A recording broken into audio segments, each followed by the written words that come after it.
Ar-Rahman yang maha sempurna kasihnya, Ar-Rahim yang maha sempurna sayangnya. Kasih sayang kan sama aja. Apa beda Rahman dan Rahim? Kita pernah punya ulama sekaligus presiden, namanya Abdurrahman. Benar. Apa karakter yang ada pada beliau? Itu terjemahan dari kata Rahman. Beliau melindungi minoritas nggak? Sayang kepada semua makhluk nggak? Sayang. Itulah makna Rahman. Allah Ar-Rahman itu yang menyayangi makhluknya tanpa terkecuali. Maka orang kalau ada pancaran Ar-Rahman pasti dituduh liberal, plural. Wah, itu orang pluralis tuh. Kalau memancar dari dirinya Ar-Rahman, bener gak? Gus Dur dituduh liberal, plural, bener, pluralis. Mereka gak paham apa metodologi keruhanian yang ada di dalam diri Kiai Abdurrahman Wahid. Inilah yang disinggung dulu oleh Al-Imam Abdul Karim Al-Jili dalam jilid kedua Al-Insan Al-Kamil. Apa kata beliau? Jika ada hamba fana dalam rahmannya, maka dia sayang kepada seluruh makhluknya. Tapi jika ada hamba fana dalam rahimnya, dia hanya sayang kepada yang percaya. Dia hanya sayang kepada yang beriman. Dia hanya sayang kepada para kekasih-kekasih Allah. Dia keras kepada selain kekasih-kekasihnya darinya. Jadi kalau kita berkumpul, bermajelis, saling tukar menukar, maka terjalinlah kesempurnaan itu. Itulah alif dan lam. Saya mau tanya, surat Taubah di mana bismillahnya? Ada nggak bismillahnya? Nggak ada. Beneran? Masa ada surat nggak ada bismillahnya? Nggak mungkin. Mesti ada bismillahnya. Di mana bismillahnya? Maka sedekat apa Nabi dengan Allah? Sedekat alif dan lam. Sedekat alif dan lam. Paham? Ya? Jadi jika engkau ingin wusul kepada Ar-Rahman, maka bersalawatlah kepada Sang Rahman. Jika engkau ingin dapat syafaatnya, syafaat mutlak dari Allah, maka turunkanlah salawatmu kepada Rahim. Itulah baginda Nabi Muhammad sallallahu alaihi wasallam. Maka wabil mu'minina raufur rahim, itulah rabitah kubra dalam Al-Quran. Rabitah tertinggi dalam Al-Quran. Jadi bismillah itu sebenarnya rabitah. Cuma karena Allah itu laisa kamitslihi syai', tidak ada yang menyerupainya, tidak bisa dibayangkan, maka kita perlu contoh, perlu tangga kepada Allah. Maka Allah turunkanlah ayat ini, wabil mu'minina raufur rahim. Itulah makna uswatun hasanah. Dan apa kata Nabi Muhammad SAW? Jangankan kalian, Nabi Ibrahim saja itu butuh kepada syafaatku. Maka untuk mencapai al-ma'rifah harus lewat Nabi Muhammad SAW. Bagaimana mungkin orang tarekat berbuat bid'ah? Dalam thariqah, seorang murid futuh dapat laduni, dapat terbuka, tersingkap kolbunya, mesti jalur Nabi Muhammad. Berarti dilarang bid'ah, benar? Maka imam-imam kita mensyaratkan dalam kitab Ghunyah misalnya, Al-Imam Qutb Ar-Rabbani mensyaratkan orang yang ingin berjalan dunia thariqah mesti berakidah yang sahih. Akidah yang sahih harus akidah Ahlus Sunnah. Harus berilmu dalam amalnya. Itu yang kita sebut bermazhab. Kalau mereka bilang agama sufi, berarti mereka memurtadkan kita enggak? Terus antum diam? Diam? Ah, ngantuk ini ya. Woi, antum dibilang murtad, diam enggak? Terus kita gimana? Ya kita buka lagi majelis secara terbuka. Kita nggak usah perang-perang mulut sama mereka, kita buktikan saja. Wa qul i'malu fasayarallahu a'malakum. Katakanlah hai Muhammad, Berbuatlah kalian, jangan banyak ngomong. Buat majelis, jangan komentar cuma di sosial media, jangan cuma di grup. Buat majelis, jalan kita kemana-mana, siru fil ard. Siapkan dalilnya, siapkan mental. Ini batin, ini yang paling penting. Apakah batin kita bersama dengan yang al-batin? Apakah kolbu ini bersama dengan yang membolak-balik kolbu? Apakah ruh kita memandang kepada yang meniupkan ar-ruh? Kalau sudah begitu, 313 ahlul badar melawan ribuan orang-orang kafir Quraisy dan Ar-Rum, semuanya habis. Kenapa? Ada bala tentara yang Allah kirim yang tidak terlihat. Antum masih takut? Tapi syaratnya itu, ana ma'ahu idza dzakarani. Ini hadis sahih Bukhari. Ada maknanya juga di Muslim. Aku bersamanya jika dia menyebut-nyebut namaku, jika dia mengingat aku. Allah itu beda.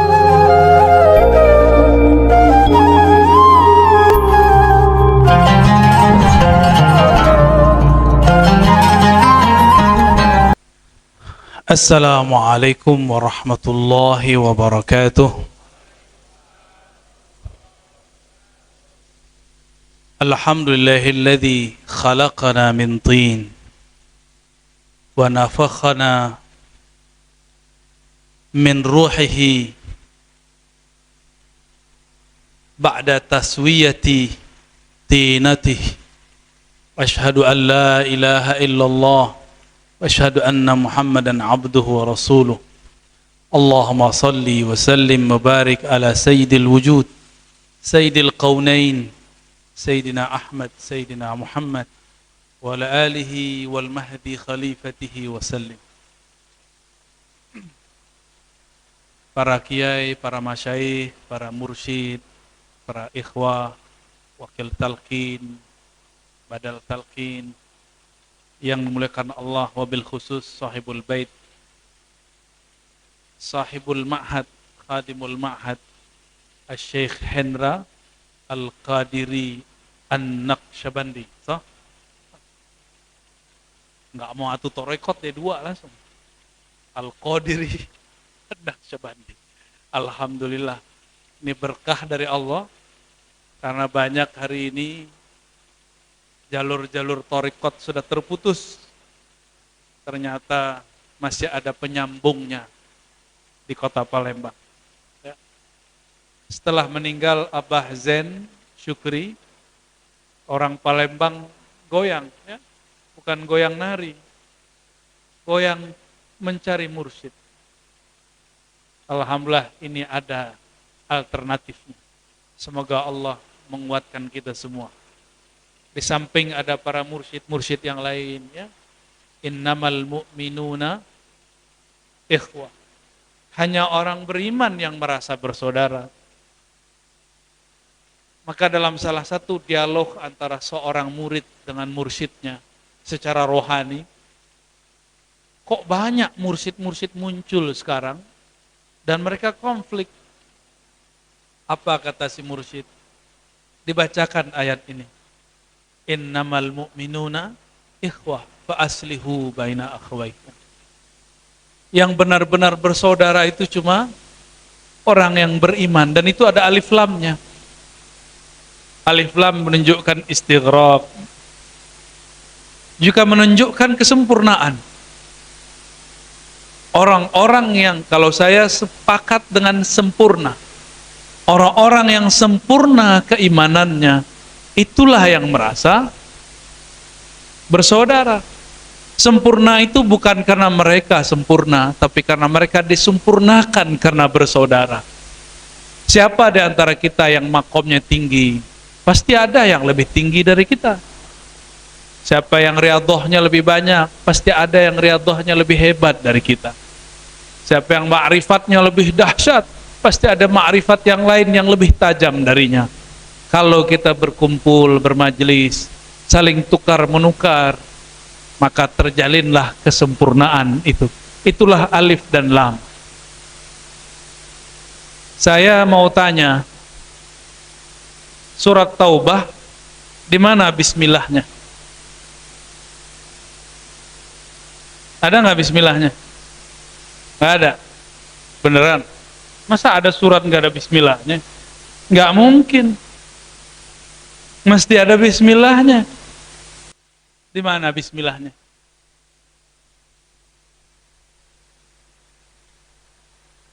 Itulah dua ayat terakhir.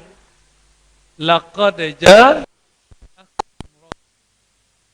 min anfusikum azizun 'alaihi ma anittum harisun bil mu'minina raufur rahim. Bil mu'minina raufur rahim. Coba lihat apa yang sama dengan bismillah. Bismillahirrahmanirrahim. Allah yang maha pengasih, maha penyayang. Ke siapa? Ke orang beriman. Ya kan? Sekarang diperjelas. Wabil mu'minina raufur rahim. Tapi Bismillahirrahmanirrahim ada alif lamnya. Raufun rahim di Taubah tidak ada alif lamnya. Apa rahasia ini? Bismillahirrahmanirrahim. Ada alif lamnya. Itulah perbedaan Allah dengan kekasihnya. Allah itu maha sempurna Rahman Rahimnya, maka ada penanda alif lamnya. Ar-Rahman Ar-Rahim. Sedangkan Rasulullah, laqad ja'akum rasulun min anfusikum, telah datang Rasul kepada kamu. Di ujung ayat disebutkan Rasul ini terhadap orang beriman Rauf. Rauf sama dengan Rahman. Bedanya ini tidak ada alif lamnya. Ya, nggak ada alif lamnya di situ. Rahim ada alif lamnya? Nggak ada. Inilah perbedaan Nabi dan Allah. Itulah perbedaan kita dengan Allah. Kita ini ada ruh. Allah itu yang meniupkan ar-ruh. Bisa bedain? Nabi Muhammad itu Rahim. Allah itu Ar-Rahim. Ini ayatnya. Berarti boleh nyebut nama Allah kepada makhluk. Buang alif lamnya. Disimpan alif lamnya menjadi sifat Nabi. Maka dalam beberapa isyarat-isyarat para aulia, mereka menyebut Rahman itu nama Nabi, Rahim itu nama Nabi, tanpa alif dan lam. Itu yang benar ya. Apalagi pertanyaannya di situ. Jika Allah Ar-Rahman ada alif lamnya, Nabi Ar-Rahman Rahim tanpa alif lam, maka sedekat apa Nabi dengan Allah? Sedekat alif dan lam. Sedekat alif dan lam. Paham? Ya. Jadi jika engkau ingin wusul kepada Ar-Rahman, maka bersalawatlah kepada Sang Rahman. Jika engkau ingin dapat syafaatnya, syafaat mutlak dari Allah, maka turunkanlah salawatmu kepada Rahim. Itulah baginda Nabi Muhammad sallallahu alaihi wasallam. Maka wabil mu'minina raufur rahim, itulah rabitah kubra dalam Al-Quran. Rabitah tertinggi dalam Al-Quran. Jadi bismillah itu sebenarnya rabitah. Cuma karena Allah itu laisa kamitslihi syai', tidak ada yang menyerupainya, tidak bisa dibayangkan, maka kita perlu contoh, perlu tangga kepada Allah. Maka Allah turunkanlah ayat ini, wabil mu'minina raufur rahim. Itulah makna uswatun hasanah. Jadi yang bisa menerjemahkan Ar-Rahman itulah Rasulullah Rauf. Yang bisa menerjemahkan Ar-Rahim itulah Rasulullah Rahim. Ar-Rahman yang maha sempurna kasihnya, Ar-Rahim yang maha sempurna sayangnya. Kasih sayang kan sama aja. Apa beda Rahman dan Rahim? Kita pernah punya ulama sekaligus presiden, namanya Abdurrahman. Benar. Apa karakter yang ada pada beliau? Itu terjemahan dari kata Rahman. Beliau melindungi minoritas nggak? Sayang kepada semua makhluk nggak? Sayang. Itulah makna Rahman. Allah Ar-Rahman itu yang menyayangi makhluknya tanpa terkecuali. Maka orang kalau ada pancaran Ar-Rahman pasti dituduh liberal, plural. Wah, itu orang pluralis tuh. Kalau memancar dari dirinya Ar-Rahman, bener gak? Gus Dur dituduh liberal, plural, bener, pluralis. Mereka gak paham apa metodologi keruhanian yang ada di dalam diri Kiai Abdurrahman Wahid. Inilah yang disinggung dulu oleh Al-Imam Abdul Karim Al-Jili dalam jilid kedua Al-Insan Al-Kamil. Apa kata beliau? Jika ada hamba fana dalam rahmannya, maka dia sayang kepada seluruh makhluknya. Tapi jika ada hamba fana dalam rahimnya, dia hanya sayang kepada yang percaya. Dia hanya sayang kepada yang beriman. Dia hanya sayang kepada para kekasih-kekasih Allah. Dia keras kepada selain kekasih-kekasihnya. Jadi kalau ada orang Abdurrahim, emang dia senangnya sama orang yang percaya aja, beriman aja. Di luar itu dia nggak percaya. Paham ya? Maka makom Rahman Rahim mempengaruhi bacaan la ilaha illallah. Bagi orang yang Rahman ini nggak boleh diikuti nih. Ini cuma menjelaskan nih, kenapa Gus Dur begitu. Ya, kenapa ada orang kayak Syekh Siti Jenar? Kenapa ada ulama siapa namanya? Dara Sikoh, siapa namanya dulu di India itu yang nulis kitab Majma'ul Bahrain. Dituduh kemudian zindik. Imam Jili sudah menjelaskannya. Al-Jili ini keturunan dari Syekh Abdul Qadir Al-Jilani Al-Qutub Rabbani. Apa kata beliau?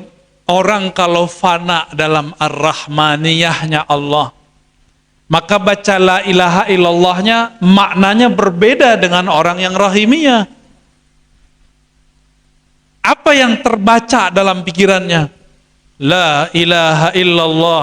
Tiada yang disembah di alam semesta kecuali di sana ada pancaran-pancarannya. Ada yang disembah pancaran namanya, ada yang disembah pancaran perbuatannya, ada yang disembah pancaran sifatnya, ada yang sempurna yang memancarkan zatnya. Apalah maksud pancaran-pancaran ini ya? Ini kata beliau ini, ya, yang sering disalahpahami orang. Imam Al-Jili mengatakan, kalau ada orang menyembah patung, dia sebenarnya sedang menyembah simbol Allah di patung itu. Itulah makna la ilaha illallah bagi orang yang makomnya Ar-Rahman. Tiada yang disembah, pasti Allah. Gitu. Jadi dia kalau melihat agama apa aja yang kelihatan dia orang itu nyembah Allah. Itu penjelasan Imam Al-Jili. Ini bukan bagian akidah, ini bagian namanya ontologi, bukan teologi. Apa arti ontologi? Kajian asal muasal. Kalau teologi, kajian salah benar. Bisa bedain. Kalau secara teologi, ya salah itu yang nyembah berhala. Secara akidah, benar nggak? Jadi itu bukan kajian akidah, itu kajian hakikah. Tapi Imam Al-Jili kasih penjelasan, jangan diputus di tengah. Ada yang menyembah namanya saja, ada yang menyembah hembusannya saja, seperti orang Nasrani menyembah Yesus. Ada yang menyembah cuma perbuatannya saja, menyembah tepekong. Perbuatan apa? Allah memberi rezeki. Makanya orang-orang begitu tuh dia nggak ngeliat agama, yang penting rezekinya lancar, dia pasang itu di tokonya ya, di kiosnya. Benar nggak Kiai? Begitu. Yang penting rezekinya lancar, dia datangin kuburan mana aja, kiai mana aja, paranormal mana aja, ini orangnya. Karena dia menyembah Allahur Razzaq. Tapi dia tidak menyembah sisi yang lain Allah. Dia tidak sempurna menyembah Allah. Yang sempurna menyembah Allah hanyalah Al-Muhammadi, ajaran Nabi Muhammad sallallahu alaihi wasallam, yang menggabungkan rahmaniyah dan rahimiyah, yang menyembah sifat, nama, perbuatan dan zatnya sekaligus, tidak boleh kurang sama sekali. Inilah la ilaha illallah yang mau kita sebarkan, bukan la ilaha illallah yang ono tadi. Paham ya? Jadi walaupun kita tahu metodologi keilmuan mereka, tapi kita tidak diperkenankan mengikutinya. Cukup mengerti saja. Jadi kalau nanti ketemu ada wali-wali majzub begitu, kita maklumi, oh dia mungkin lagi saker, mungkin dia lagi mabuk di situ. Orang mabuk kena hukum nggak? Enggak. Orang mabuk tua aja nggak kena hukum. Mabuk cinta juga begitu. Apalagi mabuk kepada Allah, dihukuminya mabuk, nggak boleh dihukum. Itulah apa tadi? Ar-Rahman, Ar-Rahim.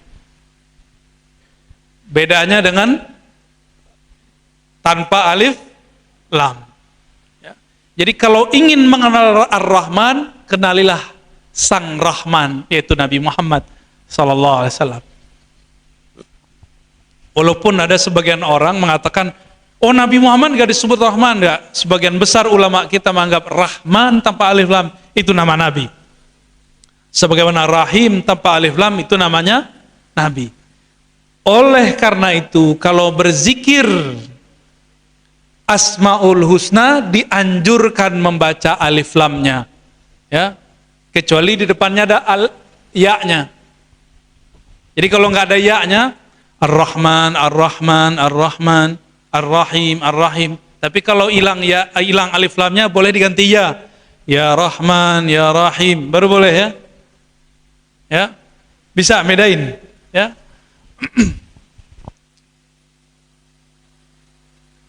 Ilmu ini sekarang sepertinya sudah mulai dikubur.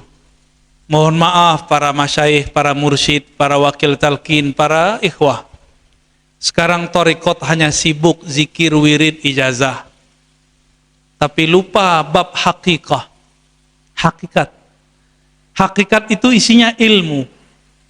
Ujungnya yakin. Maka disebut ilmul yakin.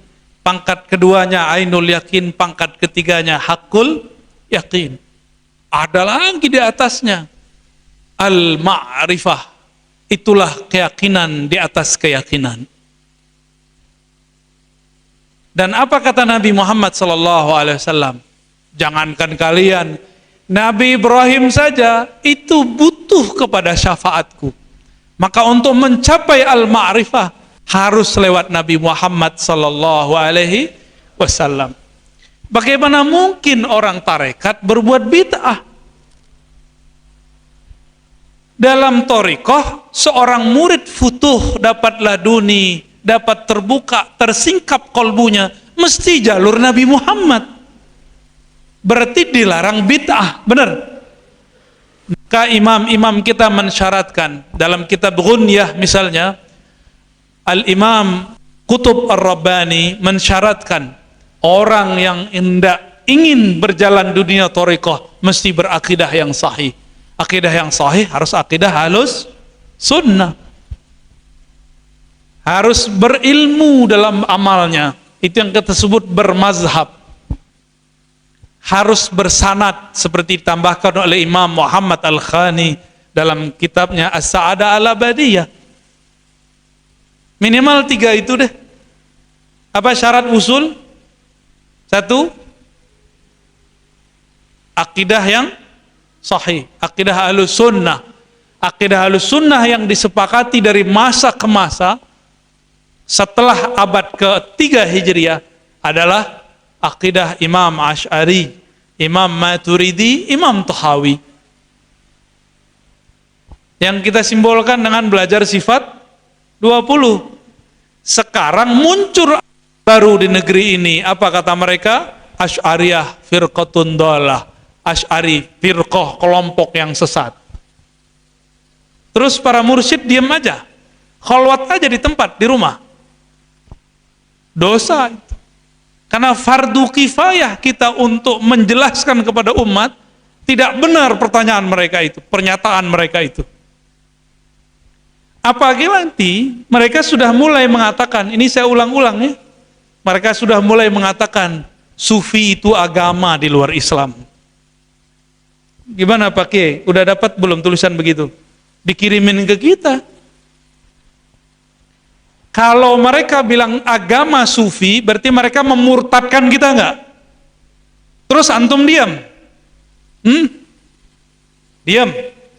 Ah, ngantuk ini ya. Woi, antum dibilang murtad, diam enggak?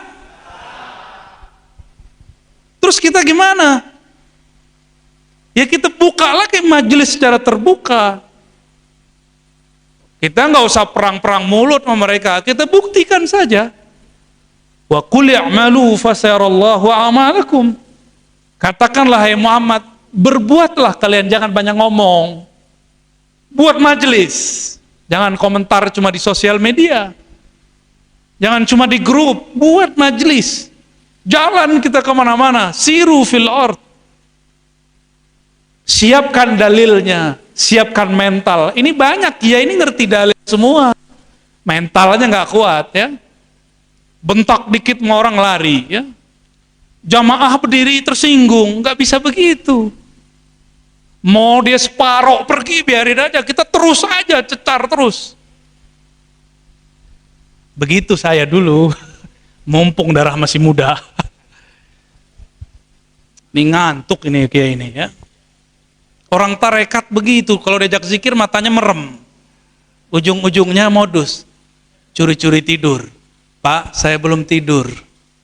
Baru tidur 45 menit dari kemarin. Ya, antum tinggal aneh tidur. Ya udah kita pergi aja ya. Ini sudah gawat beginian.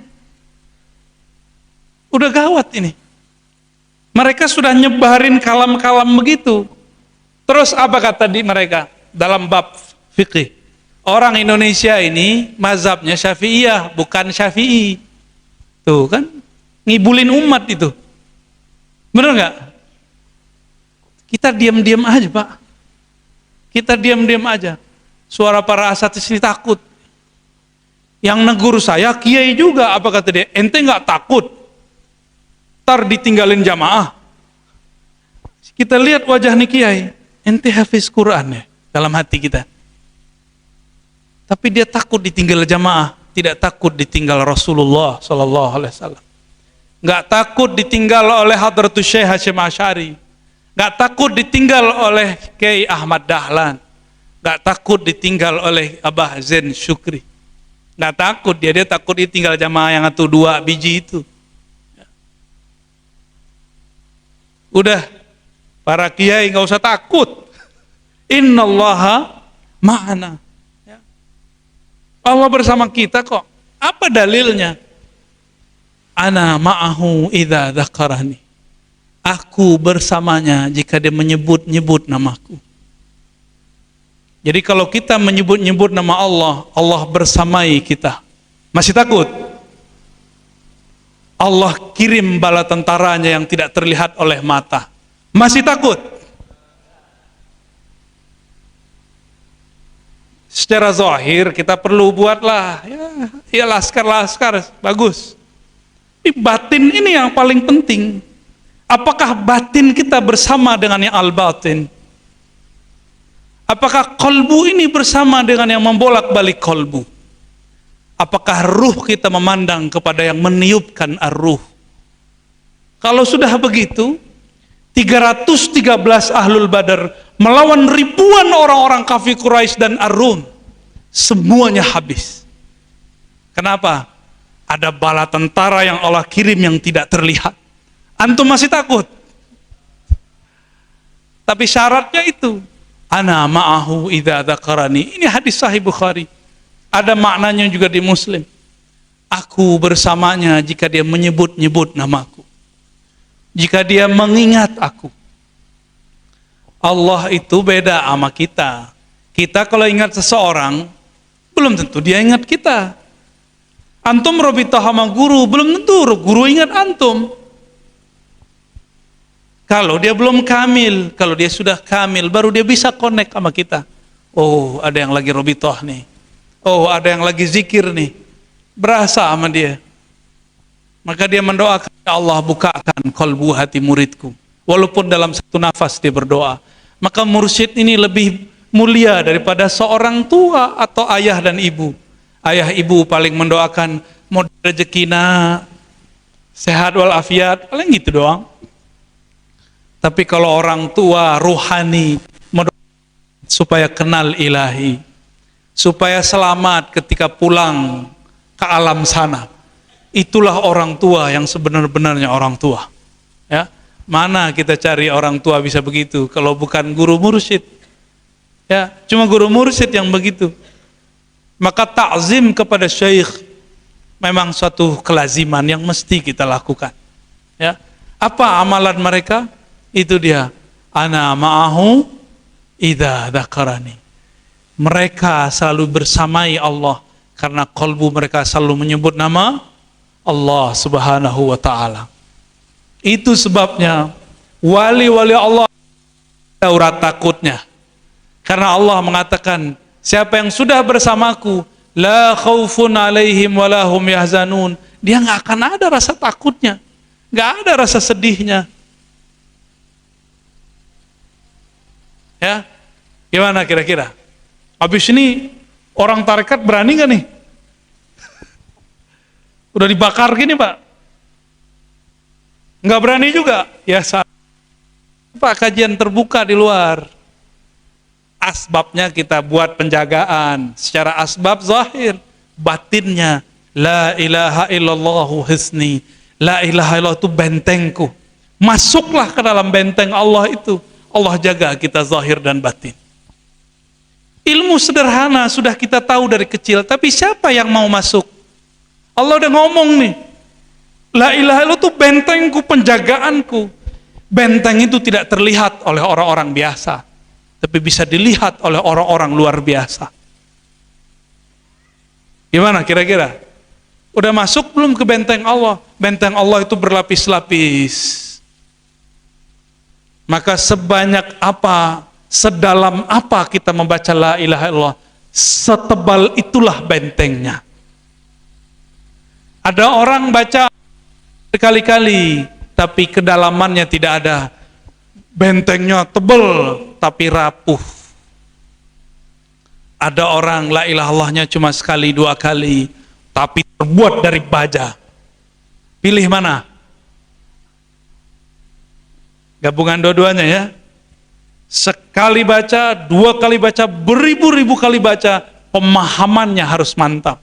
La ilaha illallah. Apa arti ilah? Apa arti ilah?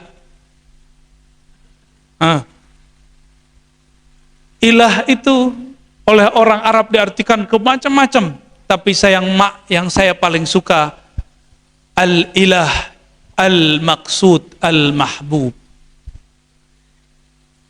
Orang Palembang menyebut sesuatu yang disuka apa? Cinta. Itu bahasa Palembang baru kali. Kita baca manuskrip Thariqat Qadiriyah Naqsyabandiyah Syekh Mukhtar Al-Falembani yang lama. Mereka menyebut la maqsuda illallah, tiada yang dituju. Dituju itu diartikan juga mahbub, disuka. Jadi mereka menyebut kata tuju itu suka. Karena orang kalau sudah suka, dia akan menuju kesukaannya. Benar. Ciri orang cinta, dia sering menyebut dan mengingatnya. Kita kalau senang sama seseorang, mau berbahan dalam desah nafas, kita menyebut nama dia. Benar gak? Siapa yang antum suka siapa? Mina.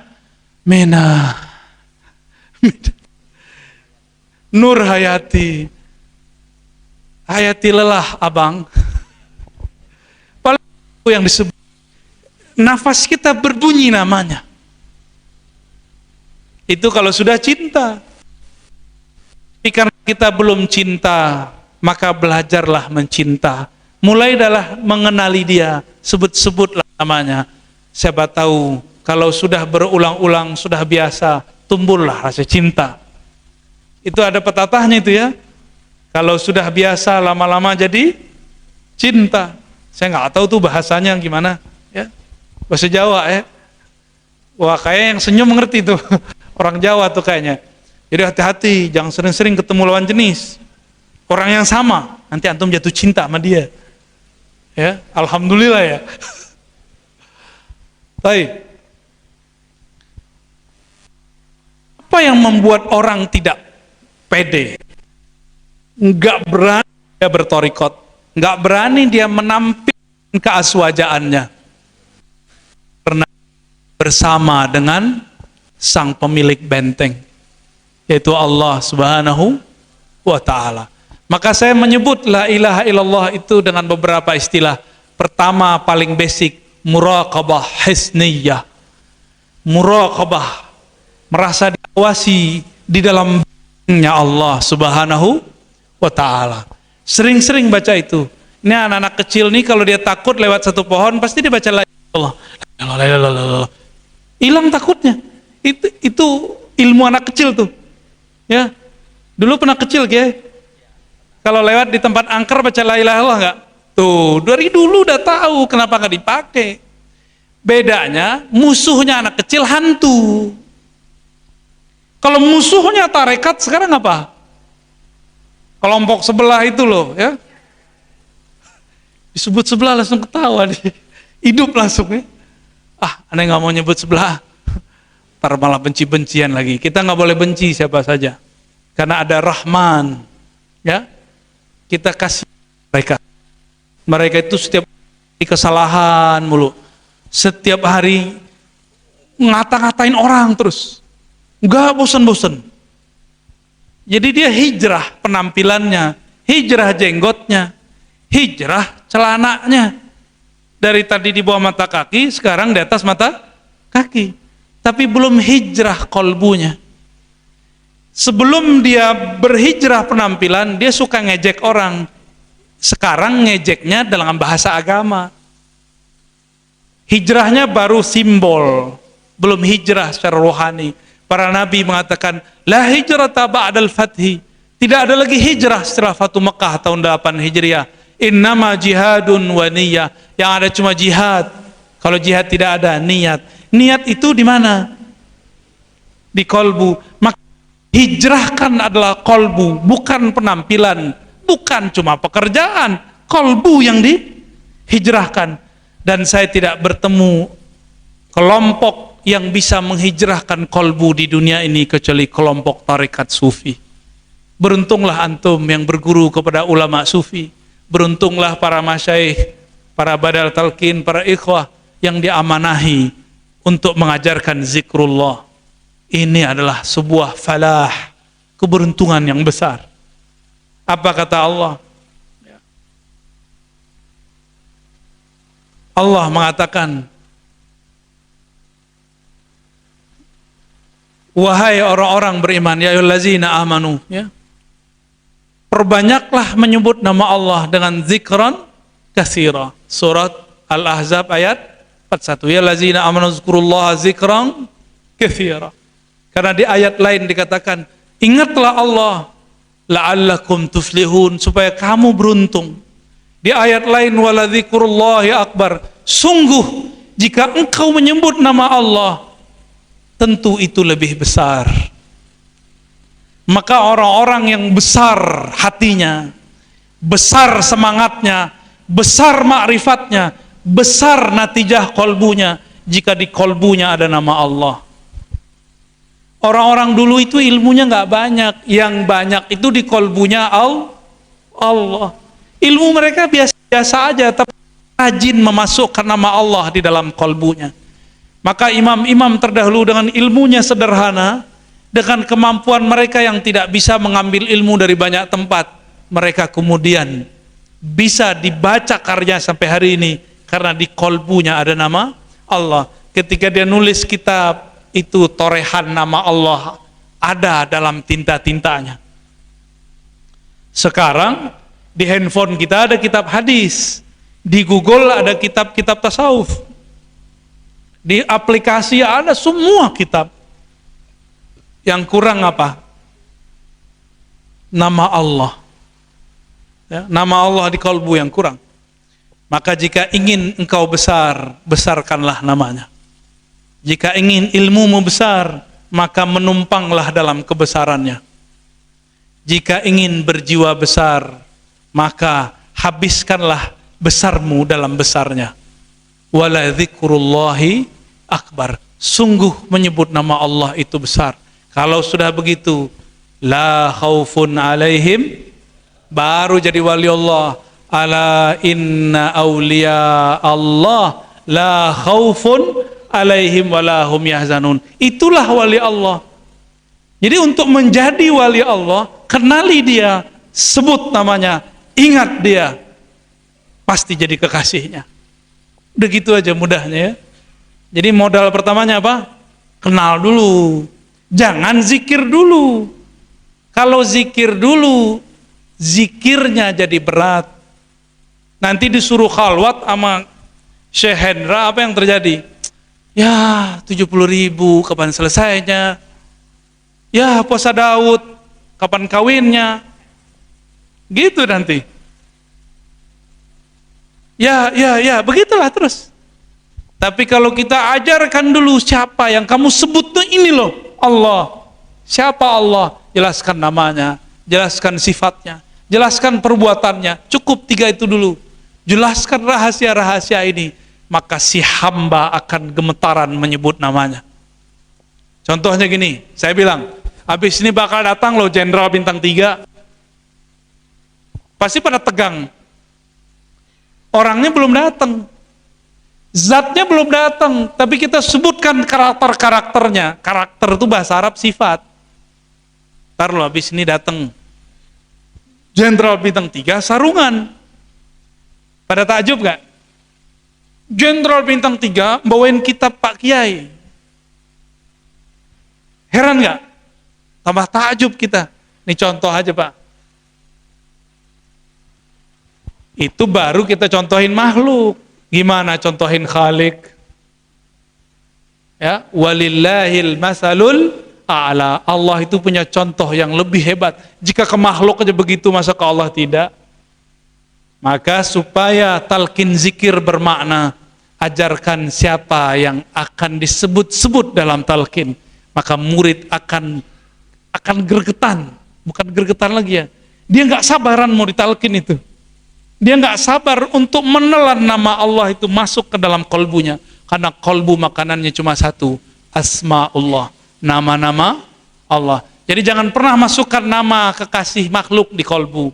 Kolbu kita gelisah.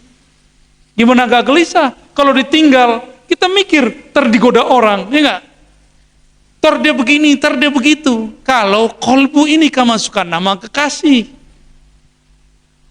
Apalagi kayak saya ini Pak. Tiap hari ketemu jamaah, laki perempuan. Itu yang di rumah cemas itu Pak. Pasti cemas dia. Kalau dia naruh nama saya di kolbunya. Tapi kalau dia naruh nama Allah di kolbunya, dia akan mengatakan, aku titipkan engkau kepada Allah. Selesai. Ya. Pesantren sebesar ini, pandemi, banyak kok yang oleng, benar gak? Tapi kalau kita ngomong, ya Allah ini kan amanah dari engkau. Mereka kan hamba-hamba engkau juga ya Allah.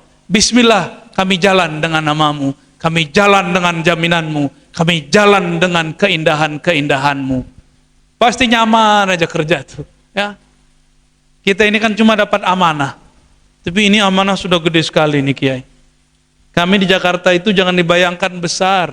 Kami di sana dapat ruko kecil aja udah syukur. Karena satu ruko harganya 2-3 M Kiai. 2-3 M udah dapat berapa bangunan di sini? 12. Kalau antum ke Ribat itu ruko 3 lantai doang. Maka kita futuh. Kita buat pengajian al-badr. Ya, ada alhamdulillah orang-orang muhsinin, orang baik, dia mau tempatnya diberkati dengan ngaji. Ntar ada lagi bagian mana, susah di tengah kota. Sekarang pesantren udah gede-gede, adem lagi ya. Kami di Jakarta tiap minggu, tiap bulan cari keheningan di puncak. Apa yang terjadi? Kita kira kita doang yang begitu, ternyata tetangga sebelah juga sama. Ketika keluar tol, antri 4 jam. Akhirnya mau ngelihat apa? Wisata macet. Ke Bogor malah dapat macet. Di sini macet cuma 5 menit, ngeluhnya panjang sekali ya. Emang nggak biasa macet kita di sini. Bersyukurlah kepada Allah, sebanyak ini fasilitasnya. Kami di sana kesusahan kami cari tempat. Nyari tanah 2.000 aja susah. Nyari tanah 4.000 apalagi, 10.000 apalagi, susah untuk bikin majelis. Saya lagi nyari yang nggak jauh-jauh dari Jakarta Selatan, Tangerang Selatan atau Parung itu. Susah Pak nyarinya. Yang benar-benar mau ngelepas itu. Kenapa? Hubud dunya. Orang seneng sama tanah. Pada tanah nggak dibawa, mati. Tadi ada yang nanya di Musola Al-Ikhlas, gimana biar mudah pulang? Kita biar kalau ngerantau, saya nih ngerantau, beli kitab banyak. Supaya mudah pulang gimana? Kirim dulu paketnya. Jangan bawa paket saat pulang. Koper kita 15, gimana mau pulang Pak? Kirim dulu pulang. Ketika kita berwakaf, bersedekah, itu sama dengan mengirim pulang. No, yang punya tanah nganggur. Di sini, di Palembang, banyak kiai-kiai butuh tanah, kasih mereka. Ya, nggak usah dipikirin, warisan ke anaknya. Lah sama kiai kok seuzon. Ya, sama kiai aja. Gimana sama yang lain nih? Udah 9:30 kiai. Aneh udah lemes, antum semangat. Semangat dari tadi kayak ya. Harus dibakar dulu biar semangat deh. Ambil zikir la ilaha illallah bersanad. Itu zikir nyambung ke guru sampai ke Rasulullah, sampai ke hadirat Allah. Allah terima la ilaha illallah kita. Kalau la ilaha illallah dikirim pakai JNE, Tiki apa lagi itu, pos, lama nyampenya. Tapi kalau pakai sanad, cepat nyampainya karena dia nur. Cepat nyampainya, maka perlu inilah perbedaan orang zikir la ilaha illallah punya mursyid dengan orang yang baca la Allah punya YouTube. Kalau punya mursyidnya nanti yang akan mendoakan berdoa itu, zikir-zikir itu cepat terkirim ke sisi Allah, disebut wusul. Minimal wusul zikir dulu. Apa wusul zikir pertama? Kita baca, kita sadar sedang membaca. Itu sudah wusul level 1. Level 1. Levelnya macam-macam ya. Macam-macam. Kalau gurunya sahibul haibah di sisi Allah, belum ditalkin kita sudah fana duluan. Ya. Dulu saya berguru kepada Abuya Hasan Basri As-Samani Al-Khalwati Al-Qadiri An-Naqsyabandi, 4 thariqat beliau. Umur saya, ini adek ini berapa dek? Yang ngantuk-ngantuk ini. Umurmu berapa dek? 2? 13? Wah, saya lebih kecil dari ini dulu, umur 12 tahun. Ya, saya bilang kepada ayah saya, masih hidup sekarang, ayahanda saya Nur Akmal namanya, hafizahullah ya, wa mata Allah fi hayati. Saya bilang, Pak, bawa saya kepada orang yang ngajarin thariqat Qadiriyah. Bapak saya bilang, no, Abuya Hasan Basri.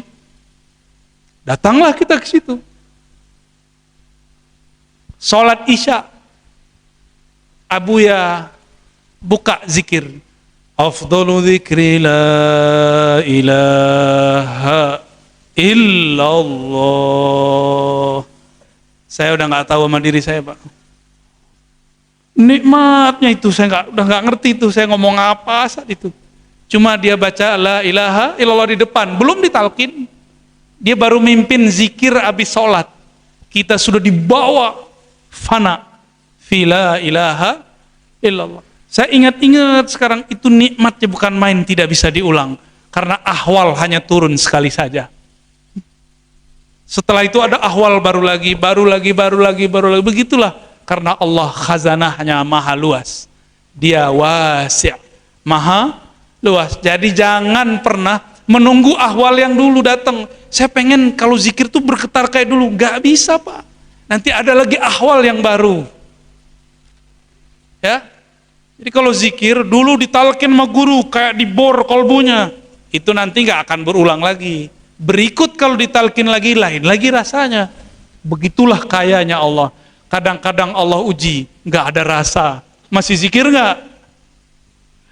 Antum nggak dikasih rasa, masih zikir nggak? Kenapa? Karena kita bukan hamba rasa, kita hamba Allah Ta'ala. Maka itulah ujian salik, ujian murid.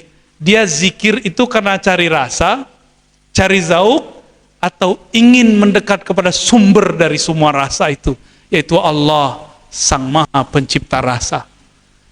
Ya, jadi jangan jadi hamba rasa, nanti kecewa bertorikot, kecewa khalwat, kecewa puasa Daud. Ini ada Syekh Torikot Daudiyah nih ya. Barangkali gitu Kiai, udah 9:30 lewat ya. Tafadhal. Kita tutup langsung. Para Kiai, para mursyid, para ikhwah semua, mohon izin kita tutup dengan baca surah paling mulia. Di dalamnya ada pujian Allah terhadap dirinya. Doa dengan membaca surah ini akan langsung diterima di sisi arasnya. Ala hizinnya wa likulli niyatin salihah. Al-Fatihah. أعوذ بالله من الرجيم بسم الله الرحمن الرحيم إياك نعبد وإياك اللهم صل على سيد الوجود سيد الكونين سيدنا أحمد سيدنا محمد وعلى آله والمهدي خليفته وسلم اللهم يا رب محمد يا رب محمد صل على أحمد صل على محمد. Ya Allah, sampaikan salam kami kepada baginda Nabi Muhammad sallallahu alaihi wasallam. Allahumma aqbalna waqbal masyayikhana waqbal muridina waqbalil hadirin wal hadirat. Ya Allah, terima kami, terima guru-guru kami, terima murid-murid kami, terima yang hadir malam ini baik lelaki ataupun perempuan. Waja'alna minal mufarridin wal mufarridat. Jadikan kami ya Allah hamba yang engkau perjalankan lebih awal, mereka yang az-zakirin Allah katsira wadz-zakirat, mereka yang banyak menyebut namamu, mengingat keindahan-keindahan sifatmu. Allahumma matti'na bidzikri la ilaha illallah. Ya Allah, bantu kami menikmati kalimah la ilaha illallah. Wa afni qulub dzikri Allah Allah. Dan karamkan, tenggelamkan kalbu kami ini ya Allah dalam zikir namamu yang agung, al-ismul a'zam, ismul jalalah, Allah, Allah. Ya Allah, hiasilah nafas kami dengan zikir kul huwallah. Dan anugerahilah ruh kami dengan zikir musyahadatullah, memandang kepada engkau ya Allah. Rabbana atina fid dunya hasanah wa fil akhirati hasanatan wa qina adzabannar. Wa sallallahu ala nabiyyina Muhammad walhamdulillahi rabbil alamin. Mohon izin, mohon maaf. Assalamualaikum warahmatullahi wabarakatuh. Waalaikumsalam.